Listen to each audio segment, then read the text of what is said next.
The Green Bay Packers just picked up Johnathan Abram, and I think it was a really solid pickup for this team. Now, Abram obviously has not worked out. He was a first-round pick back in 2019, but for the Packers, I think he can come in and do a lot of really good things. Johnathan Abram's game relies on him being an enforcer. And I think for the Packers, he can be a solid two-down player, a guy that can get off blocks, he can avoid blocks, he can play in the box, and do things like this. You got the wide receiver on the left of your screen here trying to get to Johnathan Abram. He's trying to get there and block him, and Abram's going to go right by him. Abram's going to shed him using those hands. He avoids the block. He sets the edge, forces the running back to have to cut it back to the inside. Ultimately, he wraps up and stops the running back for just a gain of 1 yard. Now, before we get into some of the positive things Johnathan Abram does really well, I think it's very important to talk about some of his limitations. And I think this play right here really sums it up.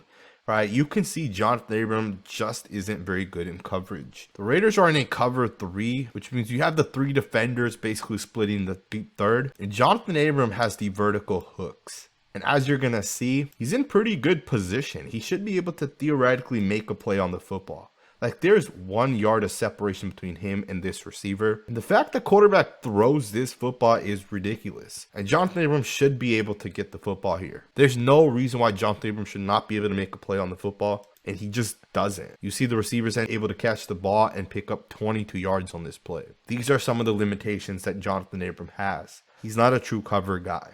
And he never will be. But Johnathan Abram still has a lot of really good traits.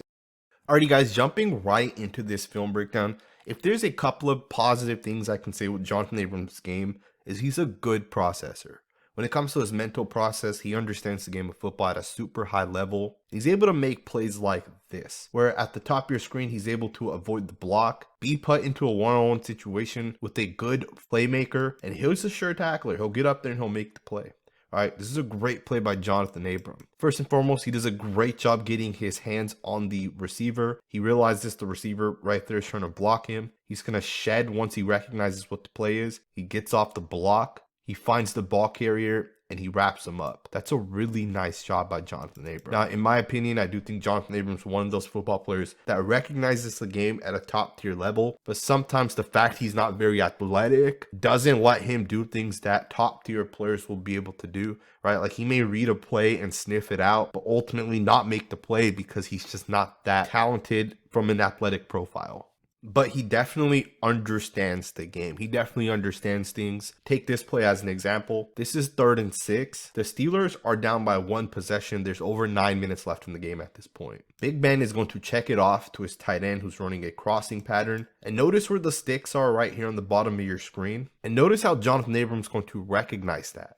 And he's going to make sure he's able to get there. And the tight end who ultimately is able to break the first 2 guys is going to try to reach out and pick the first down up. But Johnathan Abram's going to come in there and he's going to make sure this tight end on the second effort is not able to get there. Johnathan Abram basically forces the tight end to stop, and he knows that he forced it, right? He puts his hand up. He knows that that's exactly what he needed to do on this play. So when it comes to mental processing, when it comes to actually recognizing what he needs to do, he definitely recognizes it at a top tier level. And that is what made him a first round pick. Unfortunately for him, between coaching and having other players that aren't that great on his side of the football, he was just never really able to have it all click. Take this other play right here against the Baltimore Ravens. He does a fantastic job breaking this pass up. This was 2nd and 7 against the Baltimore Ravens from 2021 in overtime. If you guys watch Johnathan Abram, watch the play he makes on the football here.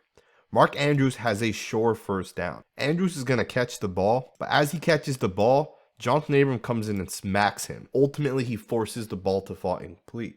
It's not just that Johnathan Abram smacked him. Johnathan Abram goes for the football. You might be able to see it a little bit better from this angle here. Mark Andrews catches the ball. Here comes Johnathan Abram with his right hand. And that right hand is going to punch the ball and the ball is going to fall incomplete. Johnathan Abram did this for the Raiders a number of times over the course of his career, where he was able to hit people, but more than just hit people, he would be able to punch the ball out. Now, I do want to shift focus a little bit, and I kind of want to talk about Johnathan Abram's biggest asset, which is his run defense, and kind of how he avoids blocks, how he's able to fill his run fits, and all those little things that a lot of people may not know that he does unless you really watch the tape.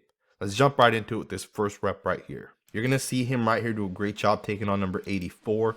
He's going to stay low. He's going to keep that leverage. He's going to get his hands to the inside at 84. And ultimately, he creates that separation that you want to see from a linebacker.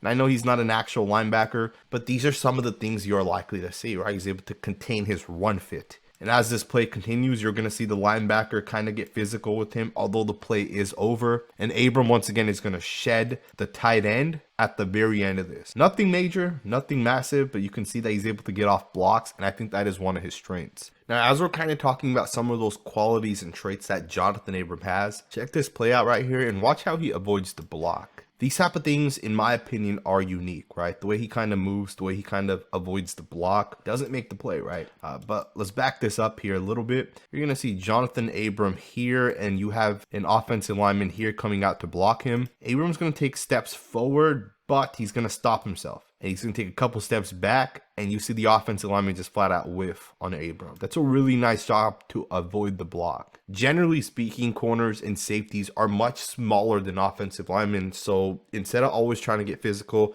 a way to be able to shed a guy is to basically make the guy just miss, right? And that's kind of what happens on this play with that offensive lineman. Let's get into the next rep. Jumping into this next rep, watch Johnathan Abram use his hands. Watch him get aggressive at the point of attack. He's going to do an absolute beautiful job locking up with number 85. He keeps his eyes in the backfield. He sheds 85. He gets around him. He ends up getting held, and that gets called right there. But you guys see that the Raiders ended up forcing Titans to lose 3 yards regardless, so the penalty was declined. But this is a nice job right there by Johnathan Abram to lock up, force the shed, get off the block, and get into the backfield. So really nice job by Abram. Let's get into the next rep. Jumping forward into this next rep, watch Johnathan Abram read, fill his gap, and make the play on the running back. That's a nice job by Johnathan Abram to recognize his responsibility. He has containment. He makes sure to take out the outside leverage. He plays this from the outside in, keeps that right shoulder free, uses the left shoulder, and makes the play. It's a nice job right there by Abram. Johnathan Abram is an enforcer, right? And that really speaks for itself as you guys watch his tape, as you guys watch him around the line of scrimmage. The guy just makes play after play after play around the line of scrimmage, right? Here's another example of that. He's the 8th defender in the box here. He plays this from outside in once again. He's a sure tackler. He makes a tackle here, and the running back loses 2 yards. Check this play out here. Nothing crazy, but watch Johnathan Abram get aggressive and watch him set that edge. He takes on the first guy. He absolutely stops him in his tracks. And the second tight end, number 83, is going to come back around. But look at Abram get physical and aggressive. And look at his leverage. Great job locking up with the initial guy, driving him back into the second guy and really helping set that edge, forcing the running back to have to cut it. Pretty nice job. Now, as we kind of wrap this video up, I will go ahead and say some final words. I think for the Packers, Johnathan Abram's best ability is his ability to defend the run. The guy will come from 15 yards deep and he will hit someone. And he showed that so many times over the course of his career. And obviously he did not work out with the Raiders. You can blame that on his inability to cover. You can blame that on the bad coaching that we've had on the defense side of the football. Regardless of what you think, I think a guy like Joe Barry, who's a really good coach, will get the best out of Johnathan Abram. Abram can still develop. He's only 26 years old. He doesn't have a lot of football miles on him, right? He's been hurt a lot throughout the course of his career. I think a good coach can get the best out of him. And I love his fit with the Packers. I hope you guys enjoyed this video. Thumbs up, subscribe, and I'll see you guys next time with another video.